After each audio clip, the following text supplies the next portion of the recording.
Arthur the Rat. Once there was a young rat named Arthur who could never make up his mind. Whenever his friends asked him if he would like to go out with them, he would only answer, "I don't know." He wouldn't say yes or no either. He would always shirk making a choice.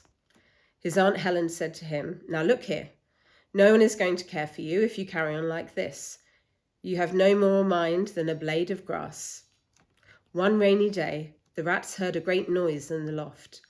The pine rafters were all rotten, so that the barn was rather unsafe. At last the joists gave way and fell to the ground. The walls shook and all the rats' hair stood on end with fear and horror. "This won't do," said the captain. "I'll send out scouts to search for a new home." Within 5 hours, the 10 scouts came back and said, "We found a stone house where there's room and board for us all. There is a kindly horse named Nellie, a cow, a calf, and a garden with an elm tree." The rats crawled out of their little houses and stood on the floor in a long line. Just then, the old one saw Arthur. "Stop," he ordered coarsely. "You are coming, of course?" "I'm not certain," said Arthur, undaunted. "The roof may not come down yet." "Well," said the angry old rat, "we can't wait for you to join us. Right about face. March!"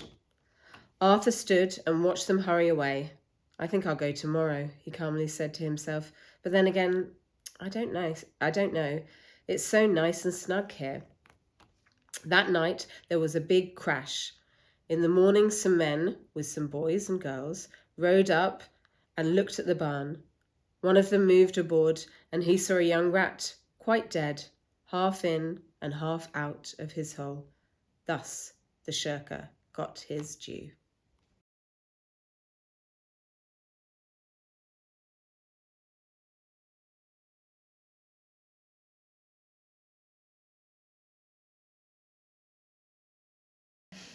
Kit. The quick little kitten thinks it bit a pretty big fish. Dress. Many of Jeff's best friends sleep in mesh tents in pleasant weather.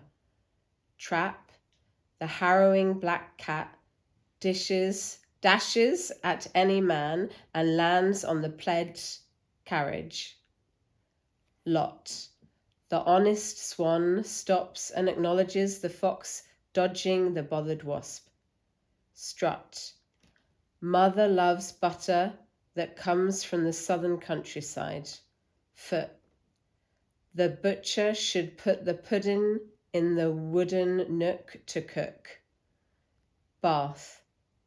Can't half the staff ask to transfer to the enchanted castle in France? Cloth. Lawrence often offers Ross a Florida orange and horribly strong, frothy Boston coffee. Nurse. The early bird preferred the earthy worm. Fleece.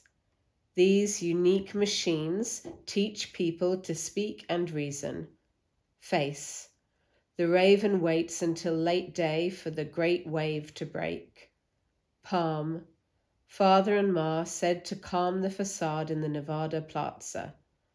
Thought. The small walrus caught the hawk in the salty water. Goat. The rose slowly grows in Owen's old grove. Goose. Beautiful music booms and humans move to the groove. Price. The shy writer types at night to fight the silence in my mind. Choice. The spoiled boy hoists the toy from the soil. Mouth. Mountains of flowers crowd the grounds about the house. Near. Deirdre's fear seriously interferes with her ideal career. Square. Beware of scarce fairies, rare mares, and scary prairie bears. Start. The Sahara Party marvels at the far star on the safari. North. Laura's warm aura reforms Thor's horse for the important war. Force. The adorable boar snores hoarsely and notoriously hoards imported pork. Cure. The tourist endures rural tours of Europe and procures gourmet bourbon. Happy.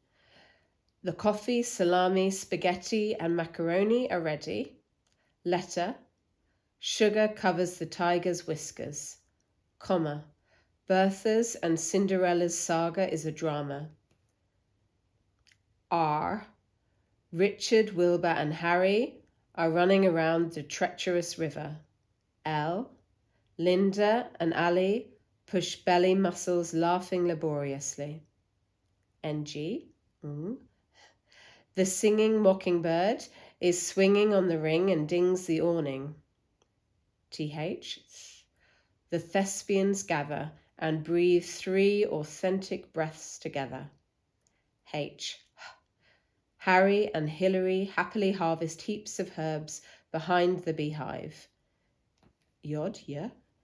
The cute, dutiful blue cuckoo resumes cooing suitable tunes enthusiastically. W. Will and Drew whistle when the wind blows between the whimsical weeping willows. Ing. Ms. Fanning is walking and hiking in Wyoming. S. Susie lives in her sister's house on Easy Street with her Siamese cats and Siberian husky dogs.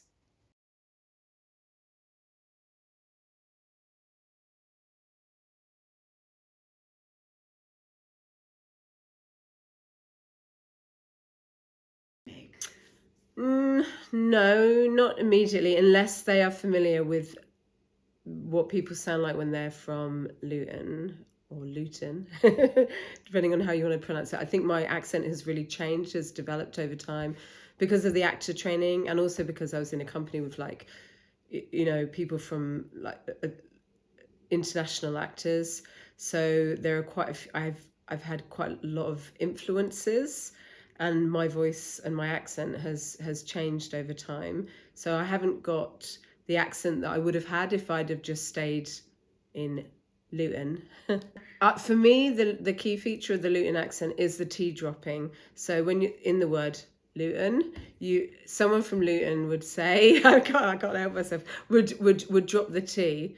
So as it's written is Luton, but you would say somebody else, let's say somebody from other parts of the home counties might say Luton, whereas I would just say Luton.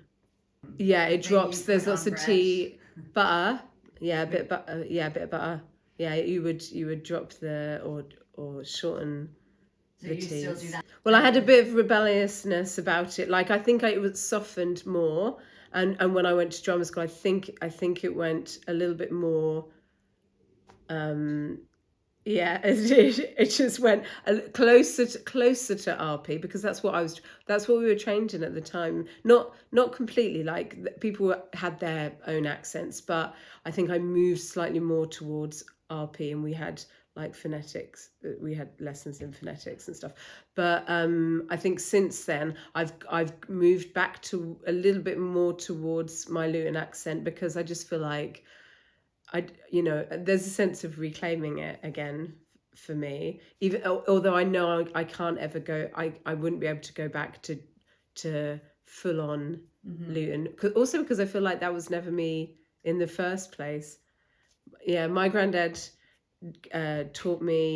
was trying to teach me to be a bit posher, I think he wanted me to have a bit more social mobility, because we were a working class family from a town, a factory town in close to London, but not London, and I think that the prospects were not necessarily great. So I think he wanted to give me a leg up, basically. Yeah. About your voice? Well, it's really changed over time, and also, I mean, I've thought about my voice a lot. I like it.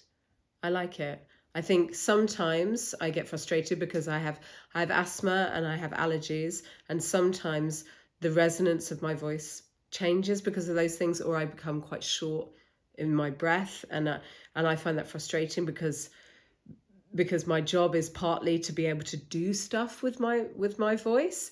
So when I can't do stuff, or I can't do stuff well or as well as I know that I can do it, then I find that quite frustrating.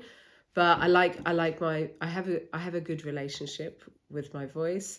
I think I'm very accepting of it. I think some of the training that I've done over time has meant that I've embraced the the voice beautiful, the voice ugly, the voice, lots of different ways of working and with your voice and sounding. But also, I really love what my voice can do. I like the impact that it can have on other people. I think voices can be very expressive. I like the connection between voice and emotion. I like that I can speak to, my relatives on the phone. I can call them up and I will know immediately how they're feeling from their voice. If I say, "How are you?" and they say, "I'm fine," I can tell if they're telling the truth or not. And I think that, yeah, I actually really love my voice. I do like to sing, yeah. I think it just makes me feel good. I wouldn't say, I'm not the best singer in the world, but I can hold a tune, and I just really like doing it. And what I like the most is singing with other people. Like, I like singing with harmonies. Yeah. I think my accent is, I don't think it's fixed. I think accents are like living things. I think that they evolve over time and with your relationships with people. I also think that I speak differently. I have a different accent, I think, in a small way when I speak to my family, my mum and my dad, or when I speak to my friends back in London, or if I speak to my line manager at work, maybe my accent is slightly different. So I feel like I think that what do I think of it?